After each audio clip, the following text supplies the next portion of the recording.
और अब उनके इंटरसेप्टर भी खत्म होते चले जा रहे हैं। तो अब उनको चिंता हो रही है कि अमेरिका के पास भी इंटरसेप्टर खत्म हो रहे हैं, तो उनको इंटरसेप्टर देगा कौन? उनके जो अपने आयरन डोम है, डेविड ब्लिंग है या एरोस हैं, उनके इंटरसेप्टर भी खत्म हो चुके हैं।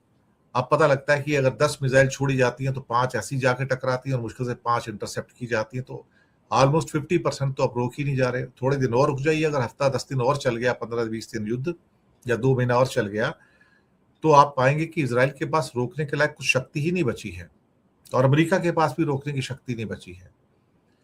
और जितनी विनाश, जितना डिस्ट्रक्शन इस टाइम इजराइल के शहरों में हो रहा है, उनके हॉस्पिटल हो, स्कूल्स हो या रेजिडेंशियल बिल्डिंग्स हो या उनके ऑफिस हों जिसके ऊपर अटैक किया गया, मिलिट्री के ऑफिस हों, मिलिट्री के कैंट एरियाज हों,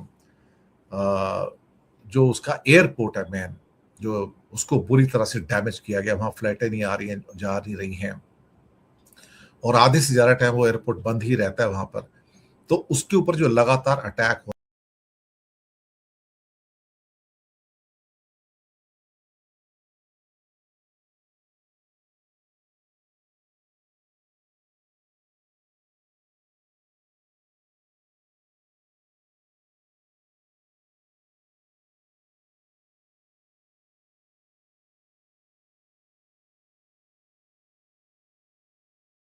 दोस्तों नेतन्याहू बहुत परेशान है इस समय। जो रिपोर्ट्स निकल के आ रही हैं वो उस समय शेल शॉक्ड हैं, उन्हें समझ में नहीं आ रहा कि वो क्या करें।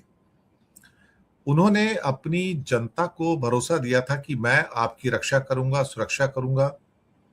ईरान की मिसाइलें और ड्रोन आपके घरों को छू भी नहीं पाएंगी और आपको मैं कोई भी नुकसान होने से बचा लूंगा, आपकी जानें भी नहीं जाएंगी।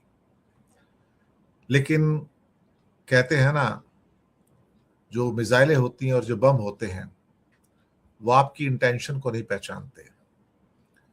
और इस बार जंग, वो पिछली बार 12 दिन की थी, तब भी डिस्ट्रक्शन काफी था इसराइल में, लेकिन इस बार ये जंग अब ऑलमोस्ट 4 हफ्ते हो गए हैं। 5वां हफ्ता कल शुरू हो जाएगा। इन हालातों के अंदर जो बर्बादी का आलम है, तेल अवीव में हो, हाइफा में हो, पोर्ट्स पे हो, पावर सेंटर पे हो, रिफाइनरी पे हो, डिमोना के एटॉमिक सेंटर के ऊपर हो, आर्द के अंदर हो या कई और जो शहर हैं, बर्बादी का एक ऐसा आलम जिसकी आप कल्पना नहीं कर सकते। ऊपर से जो रॉकेट्स बरसाए जा रहे हैं हिजबुल्लाह के द्वारा नॉर्थ इजराइल के ऊपर, जहां तक उनकी पहुंच है, वो भी बर्बादी का एक नया आलम लेके आए हैं। इसे देखकर नेतन्याहू इज शेल शॉक्ड। उन्हें समझ में नहीं आ रहा है कि वो अपनी जनता से क्या जाकर कहें। आज सुनने में आया कि उन्होंने अपने 4 लाख रिजर्विस्ट जो हैं आर्मी के बुला लिए हैं कि आप आइए, देश को आपकी जरूरत है। इन हालात के अंदर आप सोच सकते हो कि सीरियसनेस कितनी है। सुनने में आया कि 5,000 से ज्यादा लोग वहां पर इंजर्ड हुए हैं। मैं इजराइल की बात कर रहा हूं, ईरान की बात नहीं कर रहा हूं। 5,000 से ज्यादा लोग इंजर्ड हुए हैं मिसाइलों से और शायद ड्रोन की जो बारिश हुई है उनके ऊपर। और अब उनके इंटरसेप्टर भी खत्म होते चले जा रहे हैं। तो अब उनको चिंता हो रही है कि अमेरिका के पास भी इंटरसेप्टर खत्म हो रहे हैं, तो उनको इंटरसेप्टर देगा कौन? उनके जो अपने आयरन डोम है, डेविड ब्लिंग है या एरोस हैं, उनके इंटरसेप्टर भी खत्म हो चुके हैं।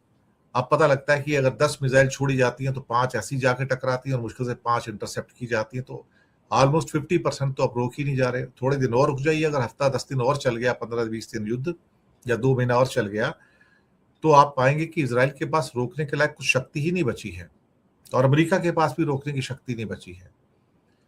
और जितनी विनाश, जितना डिस्ट्रक्शन इस टाइम इसराइल के शहरों में हो रहा है, उनके हॉस्पिटल हो, स्कूल्स हो या रेजिडेंशियल बिल्डिंग्स हो या उनके ऑफिस हों जिसके ऊपर अटैक किया गया, मिलिट्री के ऑफिस हों, मिलिट्री के कैंट एरियाज हों, जो उसका एयरपोर्ट है मेन, जो उसको बुरी तरह से डैमेज किया गया, वहां फ्लाइटें नहीं आ रही हैं, जा नहीं रही हैं और आधे से ज्यादा टाइम वो एयरपोर्ट बंद ही रहता है वहां पर। तो उसके ऊपर जो लगातार अटैक हो रहे हैं या वहां पर एयरपोर्ट के अंदर जो पेट्रोल टैंक्स वगैरह हैं उसके ऊपर जो अटैक हो रहे हैं, तो नेतन्याहू की हैरानी की वजह यह है कि उसके जो एयर डिफेंस सिस्टम है वो पूरे के पूरे देखा जाए तो फेल हो चुके हैं। और उनका वो जो अनुमान था कि ईरान के पास जो मिसाइलों के नंबर्स हैं मुश्किल से 2,500-3,000 बचे होंगे, इससे ऊपर नहीं है।